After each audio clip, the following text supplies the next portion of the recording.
Greetings, my dear friends, and welcome to another episode of Reading Epic Threads. I'm your host, Patrick Gunnels, joining you from Houston, Texas, this April 7th, 2025 at 4:12 p.m. Central Daylight Time. I have a single piece for you today, the brilliant Brian Cates, and as a result, I will also be giving you Brian Cates's promo code. You may very well be watching this on Brian Cates's X profile. Brian and I work closely together, and I am very pleased to present his work. Before we get to that, I want to remind everybody here that Epic Moisture Creamy Body Butter is the very best moisture delivering skincare product in the world. It is a body butter, but only food grade organic materials involved. We're talking about shea butter, mango butter, kokum butter, argan oil, apricot kernel oil, amaranth oil, a little bit of vitamin E oil, grapeseed and jojoba. And this can go in your hair. It can go anywhere. It's amazing. And right now, be aware that we're going to stop shipping this over the summer. Why? Because the heat, it just messes with it. We're just going to not do that. So, June, July, August, no shipment, none. But we're giving you a chance to get your hands on this stuff right now for 25% off with promo code CATES. So check it out today. tulipblooms.shop. That's tulipblooms.shop. Last chance, midnight tonight. This offer expires. 25% off with promo code CATES. And when you do that, another 25% goes right into Brian Cates's pocket. Support what you like. And now let's begin. From briancates.substack.com. The Con Inc. people have to break up the Trump team fast because Trump and his team are making them all look really, really bad. Pictured here, for those of you just listening, Thomas Massie, Rand Paul, Chip Roy, Dan Crenshaw, and I think Tom Cotton. The Conservative Inc. people in our Congress are only now, belatedly, beginning to openly mobilize themselves as they seek to stop Donald J. Trump as he strikes like the fastest animal on the planet at all the problems they've been bloviating about for decades without fixing. On top of all the problems they've endlessly talked about over the years, think on how embarrassing it is to certain people in the GOP wing of the Uniparty that Trump and Elon Musk's Doge team have been uncovering and continue to uncover mind-blowing levels of fraud and money laundering going on in D.C. that our wonderful conservative and libertarian friends in Congress somehow managed to not notice or see any sign of in the years they've been sitting there on oversight committees. If the kind of Mount Everest-sized fraud that's been disclosed in the past 2 months slipped by our wonderful members of Congress, maybe it's time to start asking exactly what these oversight committees that the House and Senate are chock full of actually accomplish. If all these trillions of dollars in outright fraud just somehow managed to slip by them. You don't understand. It's all my awesome conservative principles that continue to compel me to always stand in front of Trump and try to stop him. Maybe some of you don't remember back from 2017 to 2019 how certain very principled fiscal conservatives proudly voted to block the mere $3 billion that Trump was requesting for the border wall he wanted to build. Well, I do. I don't forget stuff like that. I also don't forget how these very principled fiscal conservatives then enthusiastically voted to loan over $160 billion to the Central Intelligence Agency, military-industrial complex, international crime syndicate for Ukraine's defense. Pictured here, Paul Ryan. Behind him, Kevin McCarthy. Oh, You thought all of that money was earmarked to go straight to Ukraine? Well, it wasn't. About $100 billion of it vanished into the maw of the military-industrial complex. But don't worry. Musk and his Doge posse are currently inside the enemy CIA, MIC, ICS base known as Washington, D.C., and are beginning to track where that $100 billion actually went. Surprisingly enough, these principled conservatives always have a very good, solidly conservative reason to explain their opposition to advancing Trump's MAGA, Maha, America First agenda every time. When an opportunity has been presented to this present Congress to give Trump a hand in advancing his mandated agenda, some noble conservative lawmaker always finds a courageous stand to take that allows the GOP uniparty wing of the Congress to tell Trump, not now, not yet, maybe next month. The latest principled conservative, inadvertently and completely by accident, subverting any actual congressional action on codifying Trump's populist agenda because she suddenly discovered a very important principled hill to die on, was Anna Paulina Luna, Republican of Florida. On top of her Valley Girl act in the JFK Epstein files declassifications, Luna seems to have decided that this was the crucial moment that Congress simply must settle the very important issue of proxy voting.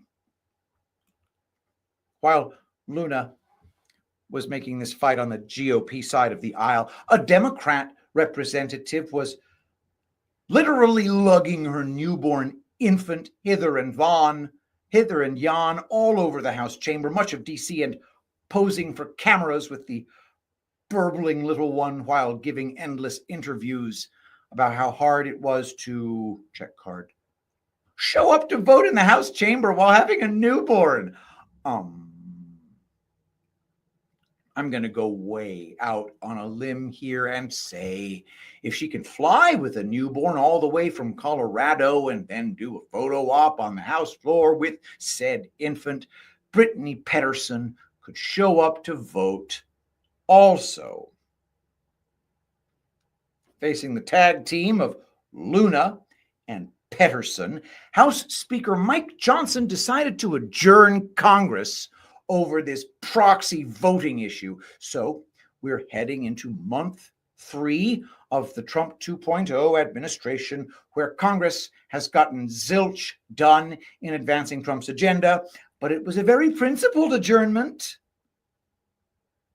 In addition to that, Rand Paul has quickly turned himself into a one-man show when it comes to valiantly and nobly fighting Trump's reciprocal tariffs, taking to the House floor to deliver a rousing speech about how tariffs are actually taxes on working Americans. As he was doing that, about half a dozen countries were already eagerly dropping their tariff amounts in response to Trump's reciprocal tariffs. For instance, Thailand dropped 35% all the way down to 5%.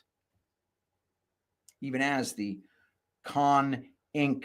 uniparty people tried to rally the troops and get out the torches and pitchforks and move the mob towards Trump, his plan was already working. A lot of the people who spent all this past week panicking over the high prices coming from the tariffs are going to look exceedingly stupid after another week of watching countries negotiate far lower tariffs.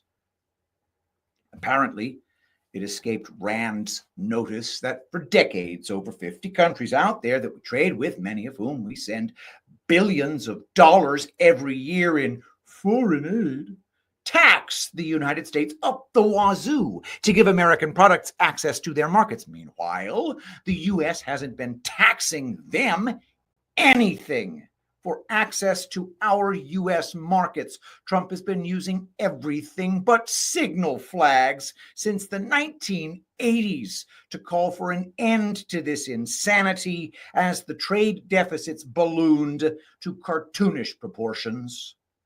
Trump has literally been saying the same things for over 40 years. It's all on video.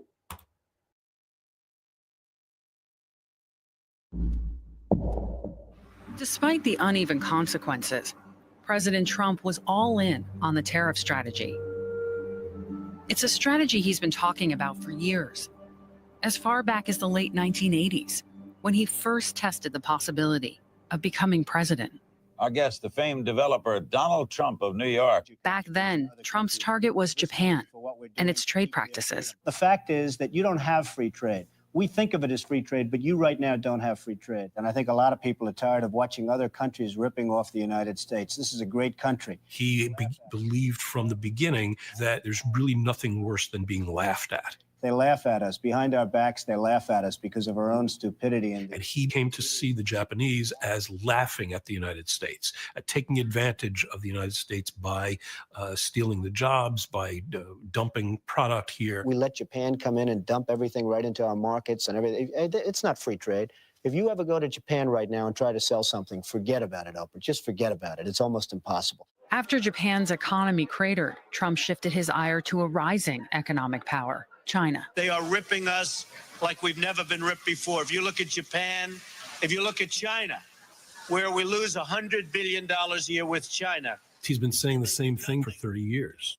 Donald Trump has a very binary view of life and certainly of the world. And so to confront China, which he perceives as America's most important and dangerous rival, and to be able to use blunt instruments against them and to come out and at least be able to say that you're a winner and they're a loser, it's hard to imagine anything more appealing to the core of his personality. Please welcome the next president of the United States, Mr. Donald J. Trump. By 2016, Trump's message had finally found an audience, and his focus on trade and China had found its moment. First time I ever met Trump, I was, coming out of Goldman Sachs and being somebody that'd been in finance for a number of years, I was set to be unimpressed. I was actually very impressed. Now, he didn't know a lot of details. He knew almost no policy. But what I found most extraordinary was when we got to the section on China, which I kind of threw out there, of a 2-hour meeting, almost 30 minutes or more was all about China. We have a $500 billion deficit, trade deficit with China. And you got to remember, a lot of this, he was just reciting everything he'd heard from Lou Dobbs. We're talking about a trade deficit of $315 billion last year with the Chinese. He's been a guy that's watched Lou Dobbs for 30 or 40 years. And the only thing he had formed as a worldview was China. Because we can't continue to allow China to rape our country, and that's what they're doing. It's the greatest theft in the history of the world. He talked in this kind of vernacular that kind of hit people in the gut, and particularly when we talked about trade and job shipping overseas. What was his message to these people on trade? China's to blame? The message is very simple, is that the elite ship the jobs overseas, and I'm going to bring it back. While principled conservatives like the Bushes and their Mitt Romney clones at the RNC were willing to be bribed and work with Democrats to enable the shipping of American industries overseas. And then they began endlessly talking about the need to fix the ballooning trade imbalances that they created. Some of them even joined Democrats and caterwauled for years about the need for reciprocal tariffs. Bush 1 started it with China. Clinton did with NAFTA. Then Bush 2 kept the giant sucking sound going for both of his terms. Then Obama tried hard to finish it off. For 40 years, beginning with George H.W. Bush's China overtures from 1988 to 1992, then Clinton burbling to the American middle class just how awesome NAFTA was going to be, and W's keeping those jobs moving overseas for his 2 terms to Obama's 8 years to 2016, Donald J. Trump had one consistent message. What these men are doing is a betrayal of America, and someone needs to stop it. But Trump actually coming back, much to their horror, and taking action on the massive trade deficits is a bridge too far, apparently. What kind of principled conservative doesn't want 1913 and the imposition of federal income taxes and the Federal Reserve reversed? How about one who's firmly and deeply financially rooted into this present corrupt system? Trump has laid out a plan of cutting the government down to a manageable size while ending the fiat currency, ending the Fed and the inflation that the endless money printing caused, and using an external revenue system to fund the federal government. It could work.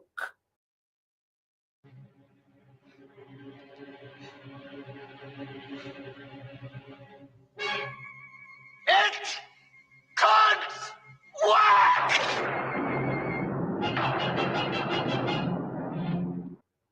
And the fact that this could work absolutely terrifies the Uniparty in Washington, D.C. All their justifications for all the crap they did to the rest of us from that sick and vile town hinge on the system Trump is replacing being irreplaceable. The only possible system that can work, the only game in town, so to speak. Trump is showing the public this present system is unbelievably corrupt, actually evil, and has been oppressing them as he offers them a chance, just one chance, at something far better. They have to stop him. I hope you can see that. There's no future in endlessly bloviating and grandstanding and fundraising about problems they either couldn't or wouldn't fix. If Trump, the outsider, exposes their grift and shows everyone these problems are not only solvable, but that they could have been solved decades ago. These people and their endless posturing are worthless. They can't have the public realizing it. They just can't. They must stop him. They are unprepared to live in the new golden age he is speaking and spell casting into existence. They thrived on the darkness behind the curtain of the present system. They have no interest in a golden age. They have vested and very real financial interests in maintaining the status quo of the present system. And so, once again, as he has done throughout his entire career since he came down that golden escalator in 2015, Trump is forcing people you wouldn't expect to step up to the plate and take an enthusiastic swing at stopping him. You can support the principled conservatives if you want. It's a free country. I support Donald J. Trump and his team. I support the launch of the golden age. And you can quote me on that. And that is the latest from my friend Brian Cates. Don't forget to support what he does, and you can do that by going to tulipblooms.shop, getting the best body butter in the world, which we're going to stop shipping come the summer. Tulipblooms.shop, promo code CATES, 10% off, an extra 15% off the unscented body butter. 15% plus 10% is 25%. Support it with promo code CATES. And now, since we're only about 19 minutes into the show, we're not going to end it there. We're going to do another one. We're going to call it Tree of Woe. From treeofwoe.substack.com. Tariffs. What if everyone is wrong? A guest post by Gary Brode of Deep Knowledge Investing. Introduction. I watched President Trump's tariff press conference yesterday when the Wall Street Journal reported that the tariff level would be only 10%. The equity indexes traded up about 2% in the aftermarket. Then the president pulled out charts that showed that In addition to the 10% baseline tariff, there would be additional reciprocal tariffs at half the rate other countries are charging on U.S. products they import. These reciprocal rates were much higher than the market had expected, and the indices went from up approximately 2% to down 4%, very quickly wiping out trillions of dollars of market cap. The Wall Street Journal had only half of the story. Immediately, commentators on X and media outlets started venting anger and frustration. While I understand their reaction, I'm not sure it's the right one. I've always been in favor of free trade, so have been a bit surprised in recent months as I've argued tariffs may be helpful and necessary. Over the past 50 years, the U.S. has outsourced its manufacturing base. Seen one way, we've engaged in profitable trade by outsourcing the things that other countries do more cheaply and focusing on asset-light services, such as designing iPhones and NVIDIA GPUs. We've had a dominant financial services sector and have exported trillions of dollars. While that view is technically true, I'm not certain it's the correct interpretation. Seen another way, we've slowly sold off our manufacturing capacity, leaving much of the country stuck without high-quality jobs and creating a national security problem. We don't produce PPE, pharmaceuticals, high-end semiconductors, ships, or consumer electronics. That's been great for a small, wealthy part of the country and a disaster for much of the rest. But what happens when we run out of things to outsource? What happens when the rest of the world realizes Congress is going to continue reducing the purchasing power of the dollar by overspending? What happens when the rest of the world no longer wants to accept U.S. dollars if we can't keep exporting dollars on credit in exchange for goods produced by others? What happens to the United States? For more detail on my recent thoughts on tariffs, check these out. Links in the article. Thoughts on tariffs. Tariffs, a European view. Tariffs, more tariffs. Tariff delays. Is it time to panic yet? And recent interview with Wall Street for Main Street. Here's what we don't know. I've been noting in recent versions of the 5 things that very few people are explaining the complicated nature of tariffs. The pro-tariff crowd only talks about all the new jobs in soon-to-be-renewed American manufacturing. The anti-tariff crowd talks only about potential future inflation. What I'm reading on a daily basis is more focused on pro-Trump and anti-Trump talking points than thoughtful economic analysis. Even the thoughtful experts can't agree on historic events. I've read lots of analysis blaming the Smoot-Hawley Tariff Act for the Great Depression. I've also read compelling analysis explaining why Smoot-Hawley was actually helpful. I don't know the right answer here and can merely point out that the people who study these things for a living don't know the answer either. It's complicated. When President Trump implemented tariffs on China during his first term, I saw lots of analysis predicting the same kinds of economic disaster that are being predicted now. While the analysis made sense, the disaster didn't happen. We didn't see either inflation or a worldwide economic slowdown. Some manufacturers moved out of China. Some did more work in the U.S. Overall, there was so little impact that when the following presidential administration kept the Trump tariffs in place, few actually noticed. There's nothing wrong with making predictions that don't come true. Again, I'm just pointing out that the same experts who got it wrong last time are making the same predictions again. Making the whole topic more complicated is the fact that there will be lots of upcoming negotiations, meaning that despite yesterday's clarity, we still don't know what tariff amounts will actually be implemented. We had to do something. While I'm in alignment with the ideals of free trade, what we're doing right now isn't working for the country. People are complaining about all the pain we're about to experience. They're probably right. The analogy I'd use here is when someone has a heroin addiction, detoxing is incredibly painful and also necessary to save their life. Continuing to use heroin means today we'll be more comfortable at the expense of dying from the addiction in the future. We've sold off so much of our manufacturing capability. We've sold off our ability to make things. We export dollars and receive goods. In return for cheap goods, we've accumulated unpayable debt and other liabilities. We can keep putting people on public assistance and funding that with more inflation-causing debt, but that doesn't fix the problem. Change is often painful, and reversing 50 years of a cheap money addiction is going to be very painful. The economy, spending levels, and production we have now are not sustainable.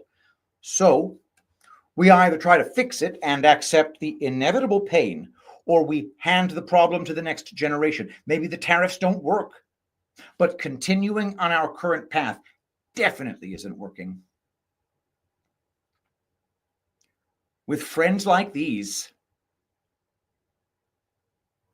I saw a lot of commentary yesterday saying President Trump ruined 80 years of relationships in one day. As above, our relationship with China isn't working for us. Using low-cost labor, state funding, and theft of intellectual property, China has succeeded in crippling multiple U.S. industries. U.S. companies that produce there have to turn over their intellectual property and soon find themselves competing with state-funded Chinese companies using that same IP. China strictly controls access to their 1.4 billion person consumer market and has tariffs well above ours. From the context, I suspect that most of the ruined 80 years of relationships commentary was focused on the EU. European countries have indeed been allies for decades. President Trump is pointing out that they've been able to fund a nice social safety net, partly because they've underspent their agreed-on NATO obligations for decades. Further, they protect their own industries with tariffs that are still higher than the ones he just announced. Many of the politicians in these countries are complaining right now, but they have two options to resolve the problem. One is to manufacture in the U.S. As part of last week's 5 Things, we highlighted Hyundai's commitment to produce steel and cars in the U.S. That investment, in excess of $20 billion, is expected to create 100,000 new jobs. Won't happen next week. But reversing 50 years of decline isn't going to happen overnight.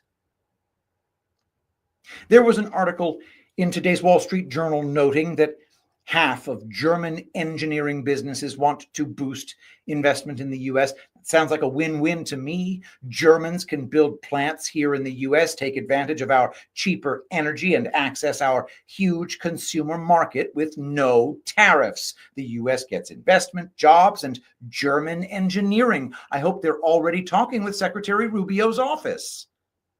The second way to resolve the problem is for these complaining countries to focus on the word reciprocal.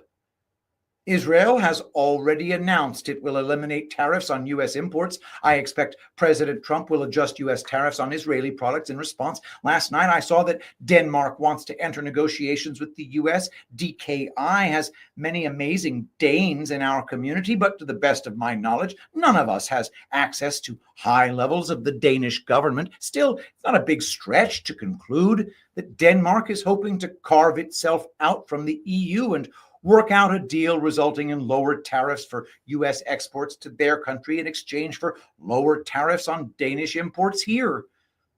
That would be a win for Denmark, the U.S., and the no-tariff free trade crowd.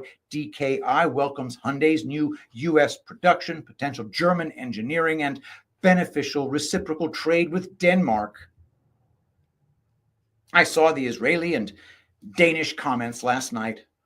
I would be shocked if dozens of other countries weren't putting together offers to bring to the White House by this weekend. Either way, our friends, allies, and trading partners have options to reduce tariffs and reduce trade barriers for both sides. Imagine if President Trump's huge tariff announcement resulted in lower tariffs all around should allies open their markets to U.S. products, and in turn, the U.S. lowers tariff levels. I'm also going to insert a comment here that countries with high tariffs on U.S. goods complaining that they will now experience tariff rates at half their level plus the 10% base is the definition of chutzpah. Chutzpah is a Yiddish word that means incredible nerve and gall. Hubris and the stock market. Many of the early comments I saw yesterday were posts on X, making fun of those who were bearish. They were celebrating the losses people with short positions would take today. 5 minutes later, the president put up the charts and the market plummeted instantly. Hubris is a bad idea, and one-line posts making fun of people is neither profitable nor persuasive. In general, angry comments without reasoning aren't persuasive. Otherwise stated, don't spike the ball before you get to the end zone. Others got upset when they realized the stock market was going to be down huge today. As someone who has multiple positions that were down a lot today, I can understand that. I think it's also important to realize that the people who have had their jobs offshored over the past 4 decades don't care that the stock market is down a little bit from all-time highs. Earlier in this piece, I commented that the countries upset with the new tariffs had multiple courses of action to fix the problem. As investors, we also have options. I hedged the portfolio heavily in early 2022. That was a great move at the time. It then produced losses in 2023 and 2024. Those hedges were again nice to have in Q1 of 2025, and I made a huge amount of money today and this week. I don't think complaining about a change to an unworkable status quo is productive. Changing your exposure or hedging out some of your market risk is a better approach if your investment strategy depends on constantly climbing valuation multiples. You have a flawed strategy. Incentives matter. One reason I think much of the analysis I've seen in the past 24 hours is wrong is because it's static, and we live in a dynamic world. For example, when the government raises tax rates, it always assumes it will collect more tax dollars. The opposite is usually true, as higher taxes incentivize people to work less and to put more effort into tax avoidance. In extreme examples, high earners leave their states or the country. With high tax burdens and an expensive social safety net, the U.S. encourages many able-bodied people to avoid work. This is a loss for the economy, which loses out on productive labor, for the taxpayers funding benefits programs, and for the sidelined workers who lose a sense of purpose and agency. High tariffs in foreign countries and lower ones here encourage shifting production from the U.S. to other locations. It results in job losses here and job gains there. One part of President Trump's speech yesterday that I think didn't get enough attention was his pairing tariffs with intended tax cuts. I understand why many people are saying we'll have economic problems because tariffs are another tax. But what if tariffs produce an incentive for more investment and manufacturing in the U.S., and lower taxes produce an incentive for more people to work? That's a better way to solve the labor cost problem. I don't know the outcome here, but I do think we're aiming at a better set of incentives than the ones that were in place previously. Some are surprised the dollar is down. Tariffs have a reputation for strengthening the currency of the country implementing the tariff. As a result, many were surprised the dollar was down today. I think the move makes sense. If people think tariffs will cause inflation, then that means reduced purchasing power for the dollar. That's the definition of a weaker currency. I also saw some analysis suggesting that tariffs will cause inflation, that inflation will slow the economy, and that economic slowdown will cause the Fed to cut rates. I'm not sure that line of thinking makes sense. For this to happen, the Fed would need to cut into higher inflation, which I think is unlikely. Chairman Powell has previously mentioned that tariff inflation would be transitory, and surprisingly, I agree with him. So it's possible the Fed looks through tariff inflation and cuts the Fed funds rate, but I wouldn't expect that to happen at the next meeting. What have the penguins ever done for us? One funny moment was when someone realized the U.S. will have tariffs on some Antarctic islands inhabited only by penguins. Some said that this was pointless because the penguins don't export anything, so we wouldn't be able to collect. In that case, perhaps we should increase the penguin tariff. DKI for the win in multiple pieces recently. I've written that the Trump administration is willing to see stocks decline if it means lower bond yields. Treasury Secretary Bessent needs to refinance $7 trillion in the next 12 months. And unless he can do so at lower rates, we're going to have an even larger budget problem. Today, the NASDAQ was down 6%, while the yield on the 10-year Treasury closed at under 4.1%. We told you they'd kill stocks to save bonds, and that's exactly what we're seeing. Conclusion. I don't actually know what's going to happen. Not only will there be extensive negotiations by multiple countries to try to arrive at a tariff conclusion that works for everyone and would be better for the U.S. than the current status quo, there are so many moving parts that it's impossible to know what happens and when. It's clear that after half a century of overdosing on outsourcing and cheap money, that the detox pain is going to come first. I don't know how long it will take to start new manufacturing here. That could take years.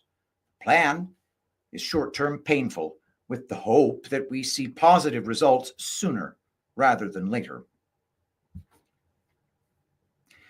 Getting to the practical side of things, I'd ignore the doomsayers, particularly the ones who don't explain their reasoning. The experts can't decide on the impact of 100-year-old tariff policy, and almost all of them got the analysis on the last round of tariffs wrong. I'm watching the situation carefully and trying to keep the portfolio focused on stocks with low exposure to this situation. As disclosed in an earlier post, I used today's volatility to increase position sizes in some names I like where I think the selling was overdone. My portfolio remains heavily hedged, and I continue to own assets like gold, Bitcoin instead of dollars. As I recommended in last week's piece, everybody hold on, stay calm, invest for the long term, and don't get caught up in the negative emotions that come with endless media scrolling. I know many of you will have questions, comments, agreement, disagreement. I'm always here for you at ir@deepknowledgeinvesting.com. And that is deepknowledgeinvesting.com. I've done a piece from him before when he was a guest at Tree of Woe, and I think he's just a really level-headed, normal guy who gets this stuff better than the average person. So I want to talk to you about gold, because right now gold is a great place to be. Go to patricklikesgold.com. That's patricklikesgold.com. Just get on their calendar, for God's sake. Figure out, you've got some stuff in 401k. You can roll that over into partly gold and silver. If you've got your stuff, now, of course, after today, you're going to want the 401k to recover a little bit, I bet. But nevertheless, you could take part of your 401k, roll it over into gold and silver. You can do the same with other financial instruments. You can reduce your exposure to the United States dollar, aka the Federal Reserve note. Just go to patricklikesgold.com. That's patricklikesgold.com. That's right. Tell him Patrick sent you, because that's me. I'm Patrick. I do like gold. very, very much. Don't forget to go to epicminerals.net for the best zeolite spray in the world. It contains humic and fulvic acids as well, binding to poisons, flushing them out of your system. Boom. Makes you dream again. I think it's decalcifying the pineal gland, but that's just me. Thank you, everybody, for being here. I am having the time of my life. Right now, knowing that everything is going according to plan is a hell of a bit of solace. With that in mind, don't forget, this is Reading Epic Threads, 9 p.m. Eastern, 8 p.m. Central, every day right here on the P. Gunnels Rumble channel. Also, check out my new articles. That's readingepicthreads.substack.com. Hit the like on this video. If I can get 500 likes, I'm on the leaderboard, period. So help me out with that on Rumble, and let us pray. Saint Michael, the archangel, defend us in battle. Be our protection against the wickedness and snares of the devil. May God rebuke him, we humbly pray. And do thou, O Prince of the heavenly host, by the power of God, cast into hell Satan and all evil spirits who prowl about the world, seeking the ruin of souls. Amen. I love you all. Thank you so much for being here, and I'll see you tomorrow. I will be the greatest president that God ever created.